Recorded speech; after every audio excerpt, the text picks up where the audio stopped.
Bienvenue dans cette nouvelle capsule où on va regarder ensemble le bulletin scolaire. Le bulletin scolaire pour les nouveaux, c'est une nouveauté. Ceux qui viennent d'arriver, c'est un exemple de bulletin scolaire que vous allez rencontrer. Il est pas complété, mais c'est pour que vous ayez une idée de comment ça se présente le bulletin. Donc, vous allez voir l'année scolaire va se marquer ici, le logo de l'établissement ou bien du centre de service scolaire, le nom de l'école, le code d'organisme. La direction d'école va avoir son nom ici, sa signature, l'adresse de l'école, le téléphone, le télécopieur. Et ça, c'est le nom de votre enfant qui sera marqué ici avec son code permanent. Sa date de naissance au 30 septembre de l'année. Donc, le cycle d'apprentissage, ça dépend si l'enfant est au primaire, si l'enfant est au secondaire. Donc, au primaire, il y a trois cycles. Il y a le premier cycle, deuxième cycle, troisième cycle. Donc, le premier cycle qui comprend première année, deuxième année. Le deuxième cycle, troisième année, quatrième année. Et le troisième cycle, cinquième année, sixième année.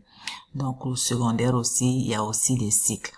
Donc, le destinataire du bulletin, ça peut être le papa, la maman, les deux parents. Donc, si à l'inscription, ce sont les deux parents qui ont fait l'inscription, ça va être coché parents, père et mère. Si c'est seulement la mère, ça va être coché ici, la mère. Si c'est le tuteur c'est quelqu'un qui a la garde de l'enfant.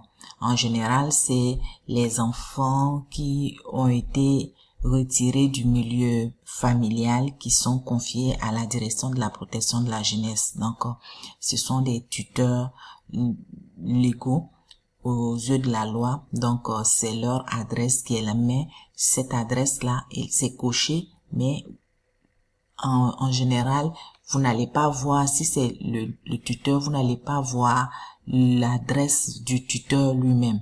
En général, c'est quelque chose qui est camouflé. Donc, vous n'allez pas voir ça sur le bulletin. Donc, si c'est autre, en général, c'est pas utilisé. Donc, vous allez voir nom, adresse, téléphone.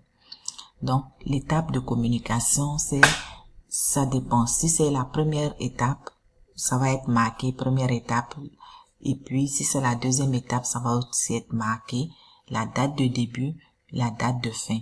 Donc, je vous ai déjà mentionné qu'il y a 3 étapes dans l'année. La première étape qui fait le début de l'année jusqu'à, en général, vers le mois de novembre. Et puis, la deuxième étape qui commence après la fin de la première étape jusqu'au mois de février. Dépendamment des écoles, ça peut aller jusqu'au mois de mars, donc la deuxième étape. Et puis, après ça, vient la troisième étape qui est jusqu'à la fin de l'année scolaire au mois de juin. Donc, vous allez avoir les absences à la première étape. Ici, l'année. Ici, vous avez l'année ici.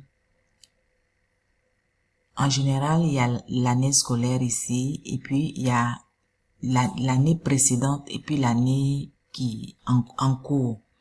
Donc, quand il s'agit du cycle, par exemple, si c'est au deuxième cycle, l'enfant est en deuxième année, vous allez voir les résultats de la première année et puis les résultats de la deuxième année.